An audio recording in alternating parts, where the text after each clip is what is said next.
Les automnales de Concastis, ça concernait des soirées que j'organisais donc en automne, dans lesquelles j'avais l'intention de réunir des musiciens, des artistes, que ce soit sculpteurs, créateurs de bijoux, peintres. Et j'essayais de baser tout ceci sur un thème musical, et qui me donnait ensuite le thème, la trame du thème concernant la cuisine. Il fallait toujours prévoir que ça se fasse à l'intérieur, parce qu'en automne, on n'est pas garanti d'avoir du beau temps. Donc déjà, il faut l'espace. J'ai pas trop d'espace. Ensuite, donc il fallait trouver les musiciens et ensuite faire des contrats. Il y avait plusieurs solutions pour les contrats.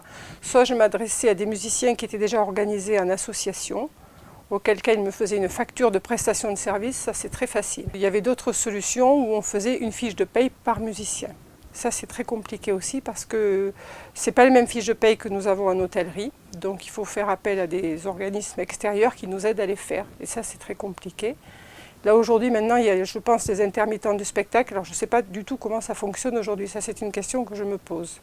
Ensuite, nous faisions des expositions d'art.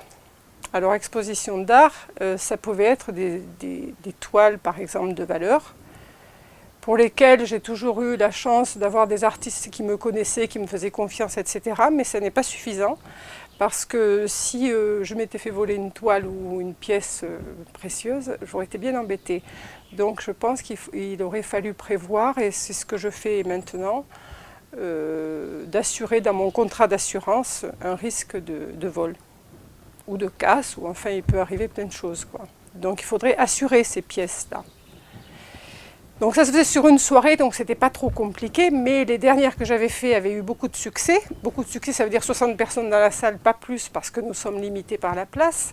Donc on en avait renouvelé, donc on avait gardé les objets d'art et tout ça, on les avait gardés jusqu'au lendemain. Donc c'était un petit peu risqué. Quand c'est une soirée, c'est vrai, ça se passe bien. Parce que je trouve que sur un plan administratif, on ne sait pas trop à qui s'adresser pour faire les choses clairement.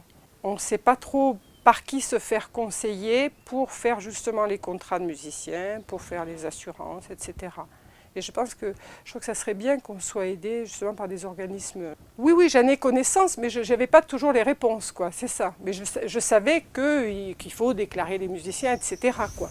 Donc, comment faire, c'était un peu compliqué. Donc je le faisais heureusement parce que j'étais toujours aidée par des gens qui s'impliquaient, notamment sur Aurillac, par exemple, il y a des associations de musiciens qui me conseillaient, qui m'aidaient à le faire, etc. Mais ça demande aussi beaucoup d'énergie, quoi, et beaucoup de temps. J'ai la chance cette année d'avoir été contactée par une association du Cantal qui s'appelle Musicart. C'est une association qui s'est mise en place pour divulguer la musique classique dans les petits villages, dans les milieux ruraux. Le 4 septembre, on organise donc chez nous une soirée, mais ce sont eux qui ont organisé l'ensemble de la soirée, qui ont édité une plaquette.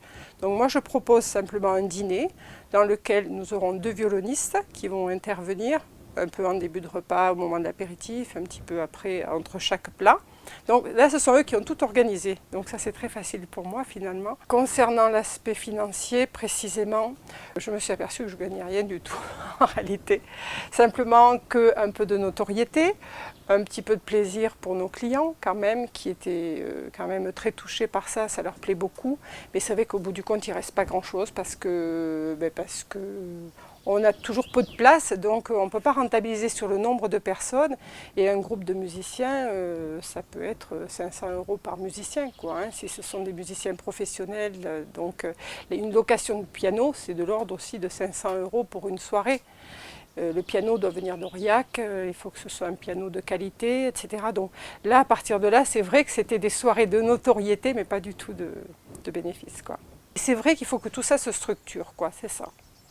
Jusqu'à maintenant, je le faisais de façon empirique. Là, j'espère le faire de façon plus professionnelle, finalement, quoi.